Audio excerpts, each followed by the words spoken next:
Hey man, say man, we back at it again. It's Keem Arcane coming to all the way live, your favorite country cousin, your favorite Mississippian, and your best friend, joined by the beautiful and beautifully talented.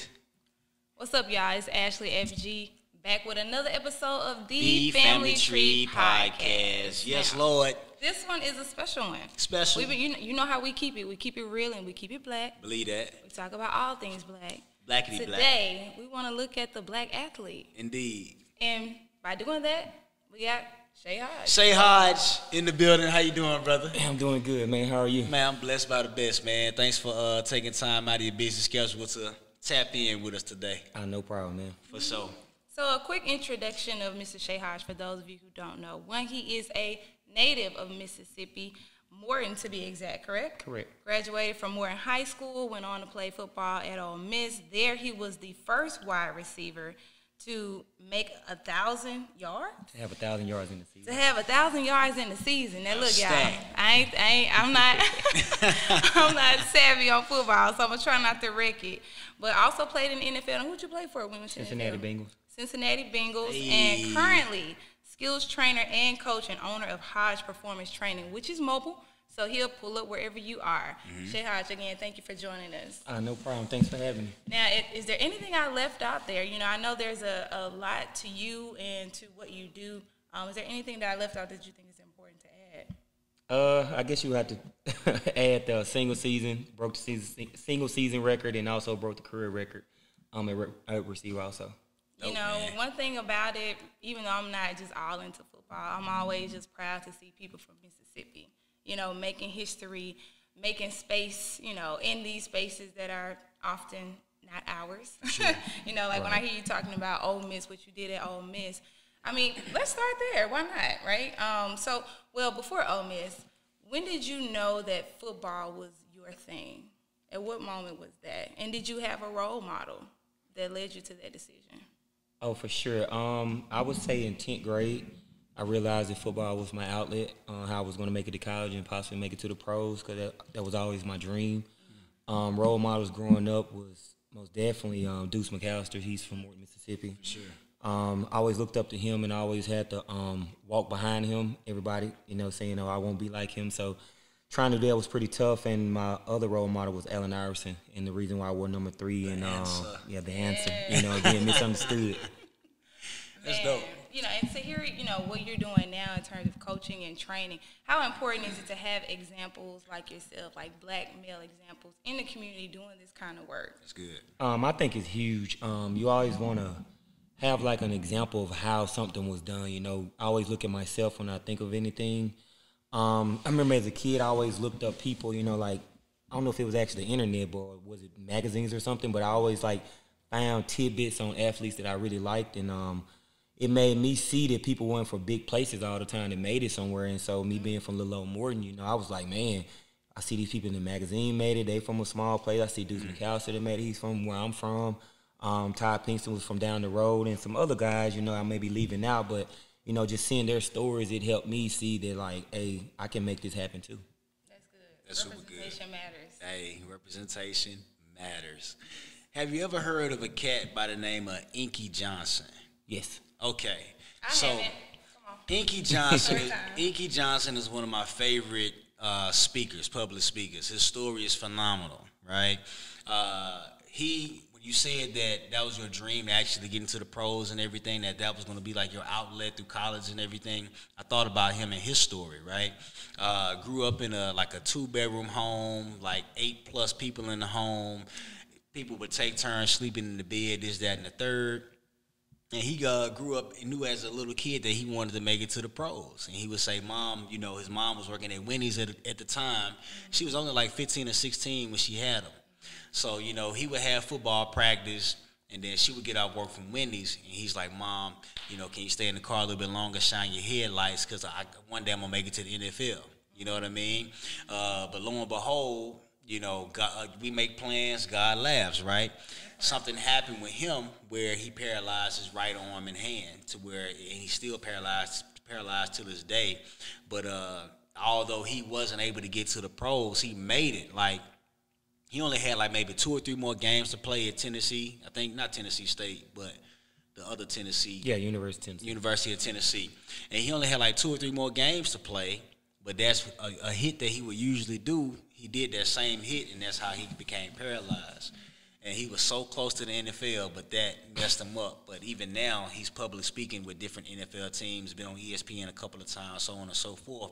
So understanding how he came up, curious to know what was your upbringing, why football in the first place, understanding that is something that you want to get into and get into the pros with. Why football in the first place? All right. First, you said my upbringing. I would say we had a little bit. You know, we weren't just completely poor, but I grew up in a very hoodish place. Okay. You know, everybody around me either sold drugs or went to jail, Okay. whatever. You know, grew up doing a lot of fighting and stuff, and you know, being like my mother, so it was that battle too. You know, I would just say overall, just, you know, it's just like any typical story. Like I guess you would say like inner city kid, but I ain't from the inner city. Yeah. You know, it's kind of like that. You know, our family is kind of like, we're not from Morton, but I guess my grandma moved away and found a husband in Morton. And when she died, my mom took, you know, she was there. She moved into the house, and then that's where we settled down. That Okay. why football? Actually, it was basketball growing up. It was just like Allen Iverson. Well, actually, he was football too. But ever since probably like 2 or 3 years old, and you got the little goal, you know, that you're playing on. My mama said when she first bought me that, and I seen it, and I just went crazy about it, and I've been obsessed with it.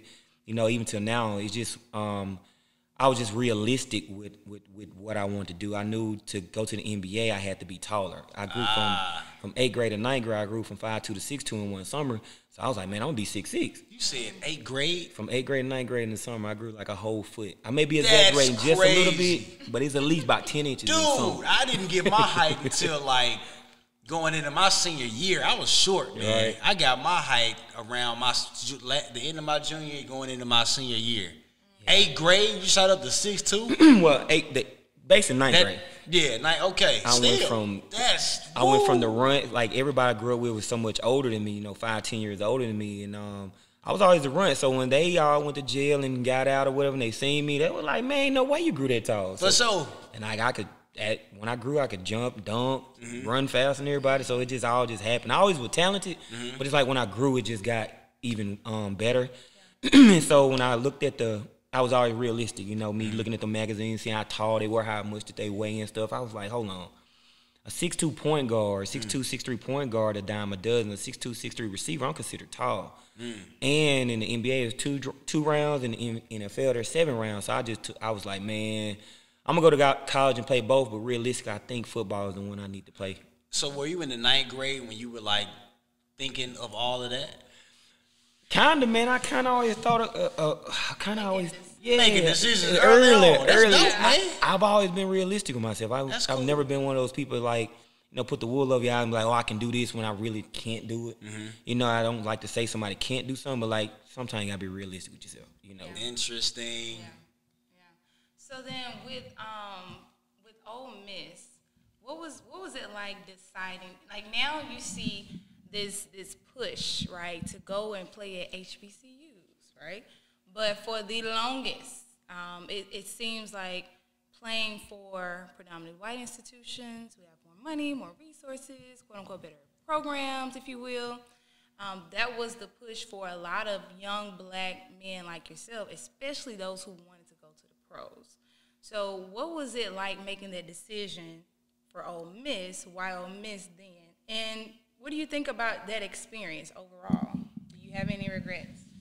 Oh, most definitely do not have any regrets other than getting hurt. You know, going there it was fun. I felt like I made the right decision. Other than always visualize a life of what if I chose basketball, because I had like 17 scholarships in basketball also. Averaged 30 points in basketball. So I actually had the dream of doing the basketball thing too. But anyway, the Ole Miss, back then when I was coming out, you know, out of Morton, I didn't really hear about the racism, you know, and stuff like that. I don't know. I was kind of sheltered when I look back at all of it.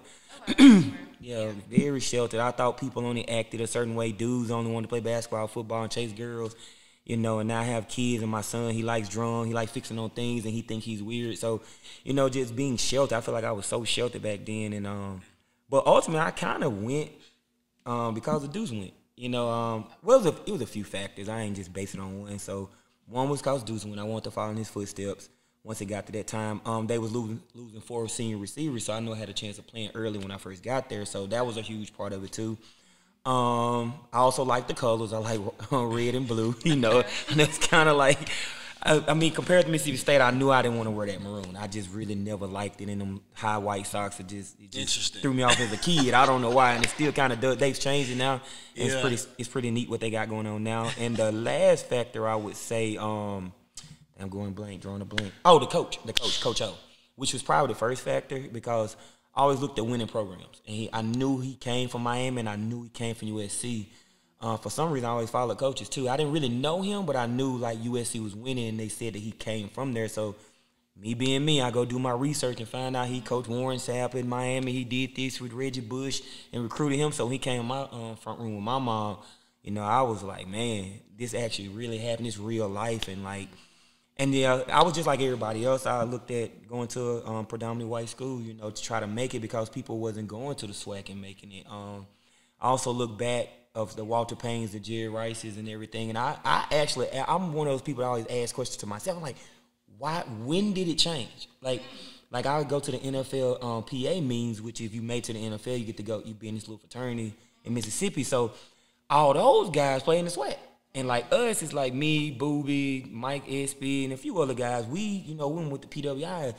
I even asked them, I was like, man, what's different? Like, what happened? Why all y'all made it out? But like now, when I was coming through, it's going to sound disrespectful, but I really wouldn't watch SWAC football because I was like, it's not that competitive to me. Some people say that. Right. That's how I was when I came out. But now, what's going on now? Like me, I know, right, it's different. I know Deion Sanders.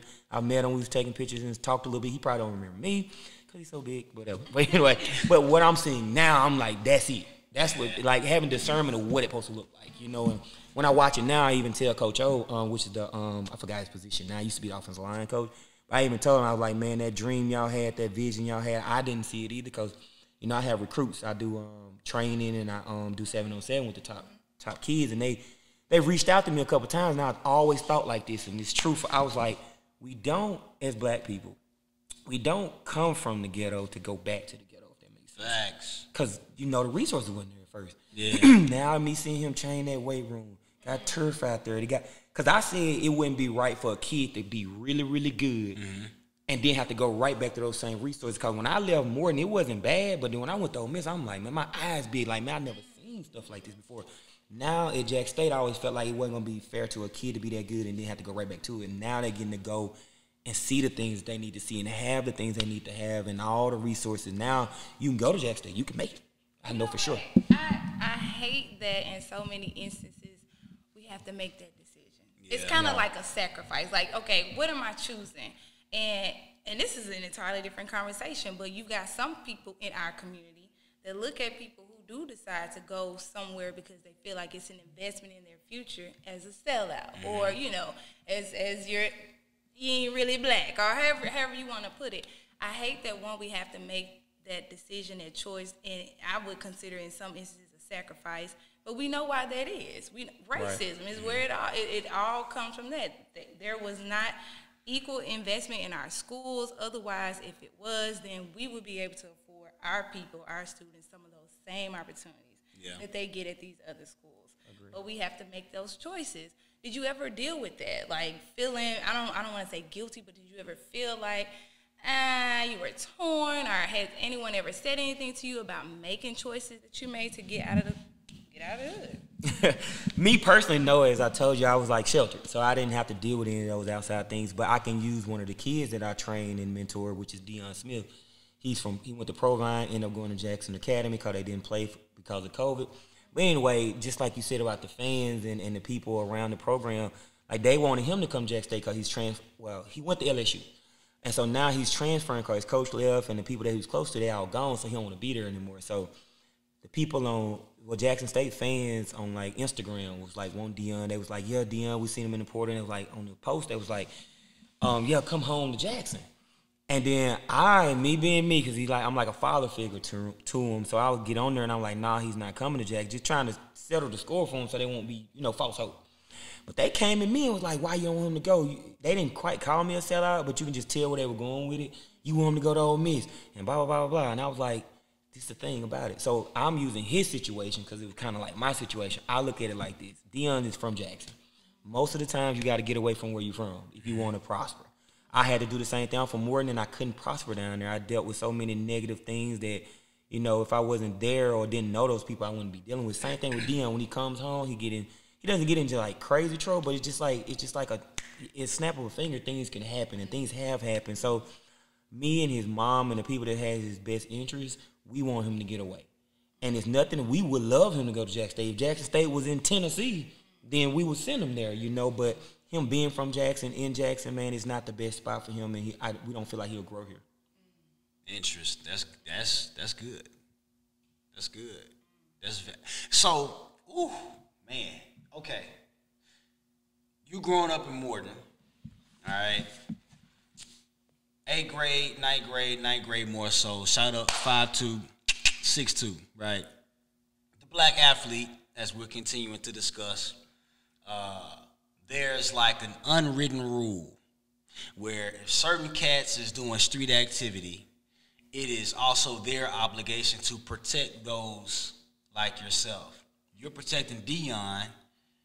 What are some ways that you yourself, you say you were sheltered, but outside of your family, right?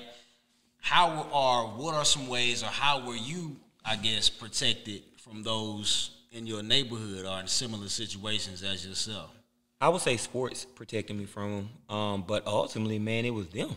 Because you're going to meet them, you're going to see them. You know, the same guys I was playing ball with that made me tough, you know, made me a better player was the same dude that was selling drugs or, you know, smoking drugs or whatever, you know. So it was their responsibility, and they did a great job with not trying to bring me down, not bring me down, but make me do the things that they were doing. You know, they always tell me, "Nah, you playing ball." You know, if I tried to come around the wrong time, they push me away. So why? Okay, you experiencing that? Why do you think they were so adamant about you not seeing or experiencing some of the things that they were actually doing? Because it's just like anybody, man. Anybody can see when somebody's special or got something about them. Mm-hmm. You know, when somebody walk in the room, you can tell when somebody's somebody most of the time. Mm-hmm. So as a kid, I can admit to it now that I was always able to do certain things that other kids couldn't do. Mm-hmm. At that time, I didn't know why or what, you know, but they seen it, and they seen how competitive I was. They was like 8, 5, 10 years older than me, and I'm about 5 years old. They about 15, some of them. Well, I'll probably exaggerate, probably about 8. Mm-hmm. And they about 15. And, like, they out there hooping all the grown-ups, basically. And I'm right there out there with them, like, ready to go. And they was like, man, they told me this way back when I was young. They like, man, you going to be something, man. You not scared of nobody. I didn't want to fight. But if we playing ball all day long, so. You a dog. I was a dog at heart. I ever kept that my whole life. That's what's up, man. That's cool. That speaks to culture.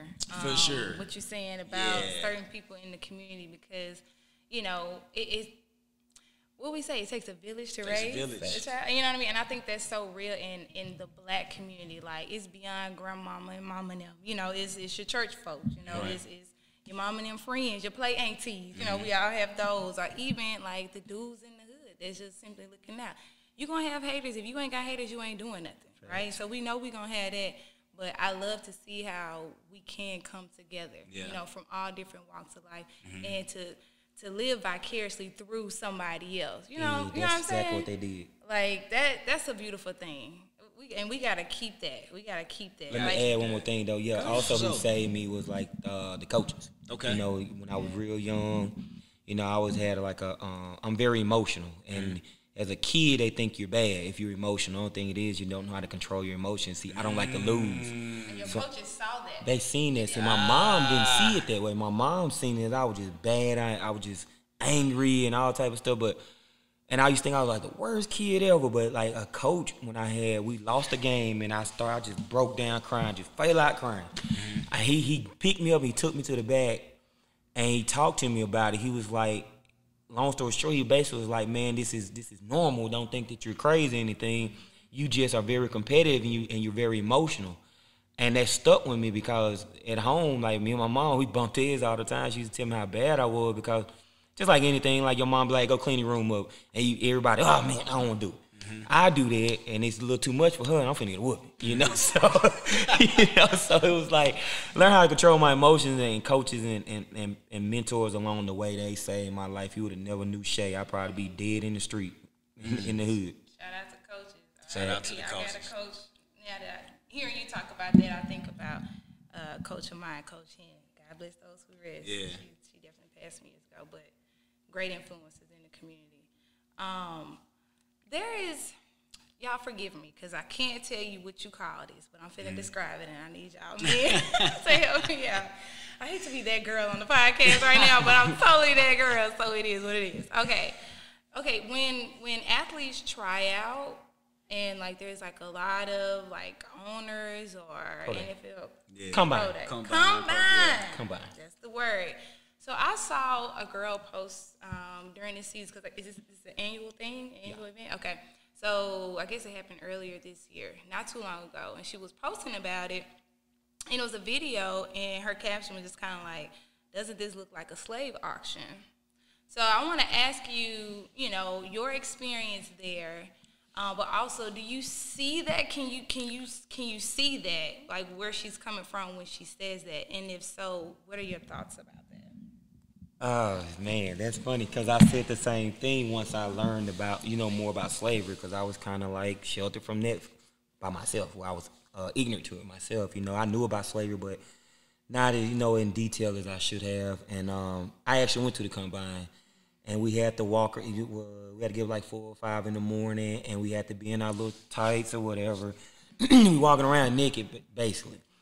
And while they look at us, we walk in through the door and they just looking at us and we look like cattle, or something like that, of that nature. And me learning about, like, even way back before black and white, I guess you would say, like, where the emperor, what do you want to call it, will watch, like they have two fighting. And they'll just sit there and watch them. That's kind of what it reminds me of. But, I mean, it's all for a great life, though, if you can make it in sports. So I look at it both ways. I see what she's saying. I definitely felt like a piece of meat when I went through it myself. So, but you felt like a piece of meat.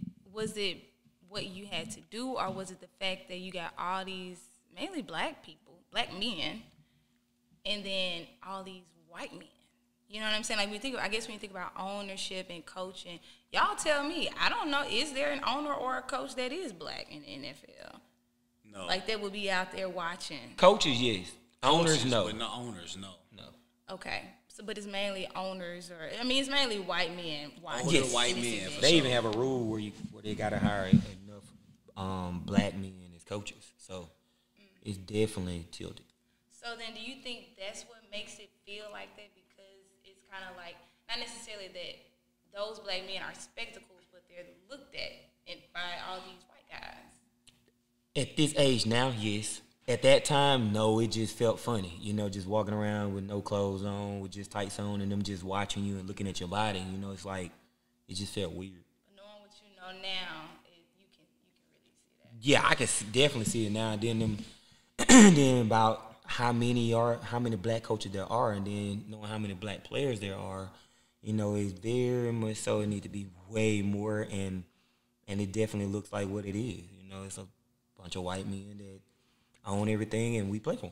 Are we gonna see that shift? Like, do you see that? Is that something that's changing, or is ownership always going to be white in that system?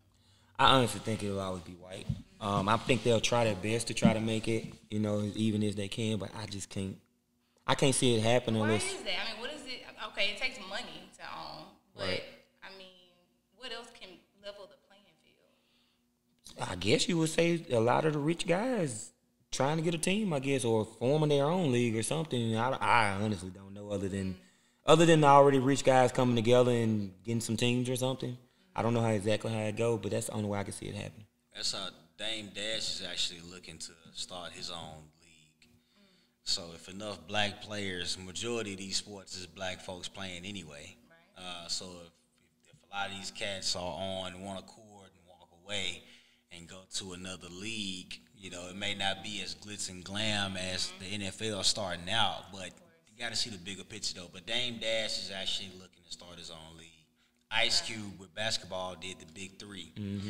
So, we getting there, slowly but surely. But I know a lot of people that may have never had anything, they get these multi-million-dollar contracts. Right. They might be a little bit on the fence of like, man, I feel what y'all trying to do, but I'm gonna stay over here. Yeah, you know, you just got to see the bigger picture, I believe. Yeah. So I was gonna say, when it comes to advice, because your coach gave you some solid advice.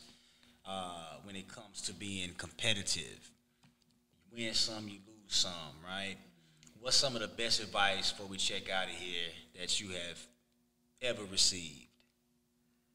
I guess I would have to start with control what you can control. You know, a lot of stress and a lot of things. He loves that. He says that all the time. Honestly, I say it to my kids all the time. All the time, I tell them because they come with their problem, and when I'm looking at somebody else's problem, I can see it. But when it's mine, it's totally different. Cause I be out here trying, like I said about the Callaway job, that the coach told me some things that was said about me. Didn't say who said it, but I'm out here ready to fight. Like not fight them, but like fight about my name. You know, cause I really value my name and the things I've done and try to walk the right way and do the right things. And then for people to try to tear me down, it's like I want to go out there and set the record straight with everybody. But at the end of the day, can I control them? No. So that was one of the biggest things that helped me when I can remember it. Like I hear a lot of things. I write a lot of things down. I even actually post a lot of quotes. But it's kind of like that's what I'm meditating on that day. But it's like I can't always hold it there. So, but I mean, even today. Like I even have I guess you would say a life coach, but he says he's my mindset coach who helps me with this too. Because so he really helps me.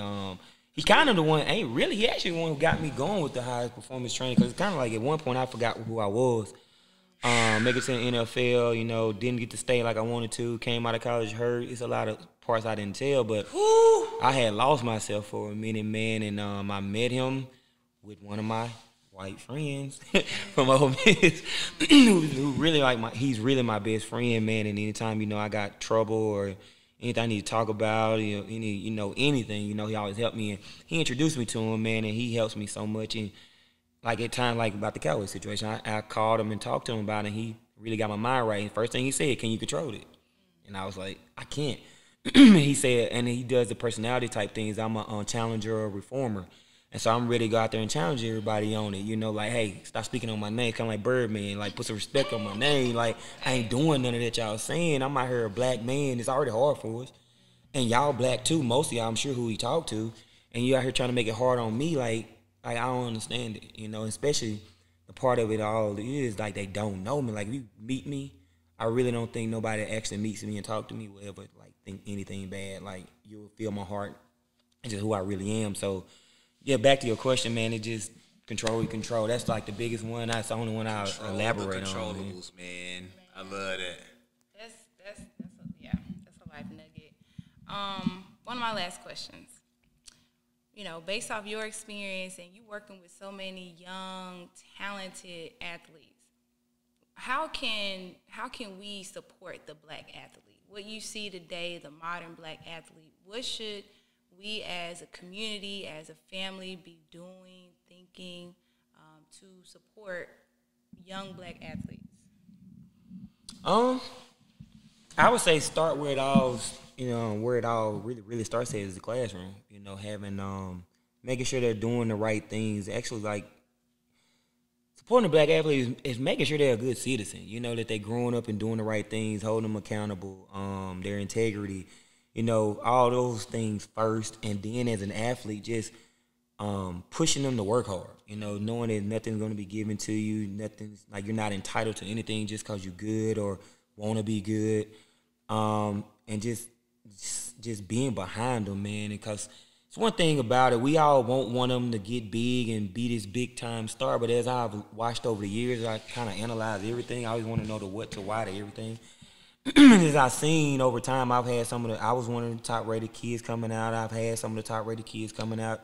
Spoke about Deion Smith. He was the number 1 player in Mississippi coming out, number 7 receiving the whole nation. But I noticed when those kids climb to the top, it's just like the crabs in the bucket. We're trying to pull them down. Even kids. I've seen kids that I've had, and like say like a Dawan Black when he struggled in the classroom. He had learning disabilities, and people don't know that because they're not close to him.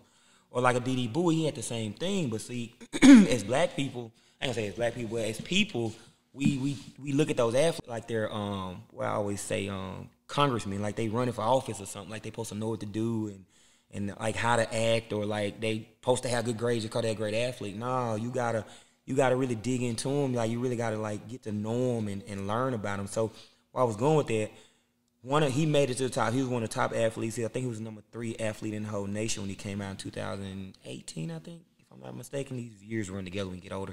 But anyway, as he started to struggle in the classroom, I seen some people, even back where we from, was like, yeah, he's so dumb, he ain't gonna make it nowhere. But then before all this, way early, he was like, yeah, Black, go. His name Dawan Black. Go Black. They call him Black. Go Black on the post and all this. And so me personally, I teach my kids. I let them know like, all this, like, they like your abilities. They don't really, I feel like they don't really be liking the kid. You know, and like I tell them, whether you make it in ball or not, man, you always gonna have me. You know, when you need a job, because I know I've done it. I've been through it. I've been through where everybody want to be associated with me. Everybody want to know what I was doing. And then I fall off to a certain extent and nobody cared. Like, nobody cared. And, like, what certain people did, because it's the only way I got back on my feet. But, like, majority of the people didn't care. And so I always try to teach those kids, like, that praise that you're getting, like, it ain't real. It is not real. It's only a certain amount of them that's like that is real. Like, they really mean it. They really care about you, and they really want to see you make it. And when you do make it, they gonna still cheer you on and not want something from it. You know, and that's what I try to be for them. Like, a lot of people be like, oh man, he sell kids to college. That's one of the things I heard with the Callaway job.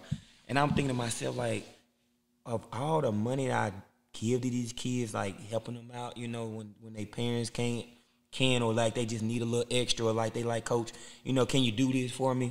All this stuff that I do for them, and I actually do this the right way. I've never taken anything from a college or anything. Like, it burns me up. But that's what we do to each other. One seemed like he making it out. Like, some of them look at me like that. I done kind of made it out. So they look at me like, oh man, he doing something he ain't got no business. He ain't doing that for no reason. But I literally do this I do this for the smaller shade, like what I needed when I was young. That's literally what I do it for. Inner child. My inner child. Yeah. Okay, this is my last question. I promise I'm done. Because you just said something that reminded me of something I wanted to ask you and I failed to mention. As a black athlete, you are first black. And you're a black man. So, you know, what we've seen over recent years, the activism, the protests in sports, what are your thoughts there? Because just like we talked about earlier in the conversation about having to make sacrifices as a black person, you know, there are some people who I know may want to be more vocal about how they feel about what's happening in America, but don't because they understand how they can be ostracized or how they could lose their job. Have you been in a situation where you had to make a choice? If not, what are your thoughts about, you know, just being an athlete but also being black in America? Me personally, I've never had to deal with it, but subconsciously I have. Like, I've had, you know, I've been in the school system, and say like when they start happening with Kaepernick, with kneeling and not kneeling, I guess you would say I had to do it because I actually didn't kneel. You know, I did it what we normally do, but I can see how putting food on the table outweighs being an activist. You know, because you got, you know, first obligation is your family, you know, and a lot of us want to keep our jobs, and sometimes I don't speak on things because of future jobs, you know, that I may get possibly. So I would not speak on a lot of things, man, just to make sure that nobody has no recount of what I said, because I've seen, like, at the draft, I've seen people go back years, and people, yeah, they'll pull it up. So I try to not have anything out there.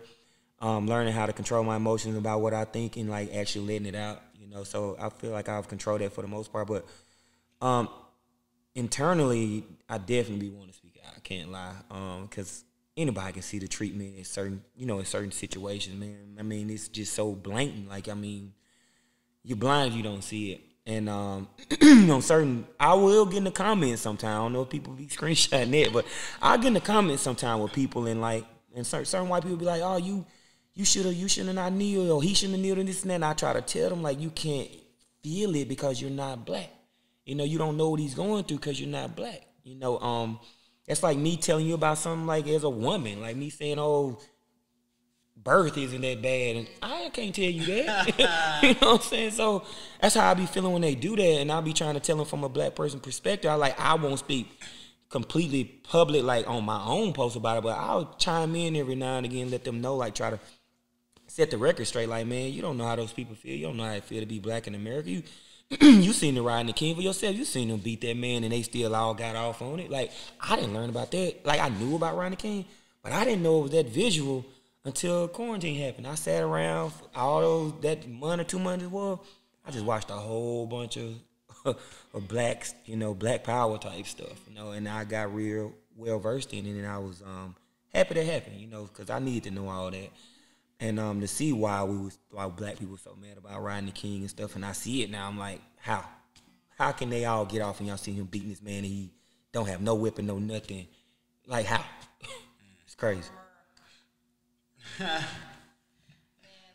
look, well, I certainly we appreciate having you here to talk about, you know, then to talk about now, you know, what the challenges facing black athletes. And, you know, just even looking at it from a community perspective, because we know, like, when it comes to sports, you know, there's that lesson in discipline and emotional intelligence, like what you talked about, and, you know, teamwork and all these things. But it's interesting. It's always been interesting, the black athletes experience. Yeah. So, again, thank you so much for taking the time to chat with us. And, yeah, okay, you want to close us out? Hey, man, you know what time it is. Kemar Kane coming to you all the way live, your favorite country cousin, your favorite Mississippian, and your best friend. Tapped in with the beautiful and beautifully talented Ashley FG. Thank y'all for rocking with us with yet another episode of The Family Tree Podcast. Shay Hodge in the building. Featuring the Shay Hodge. You dig. Peace and blessings, love and respect. See you on the next trip.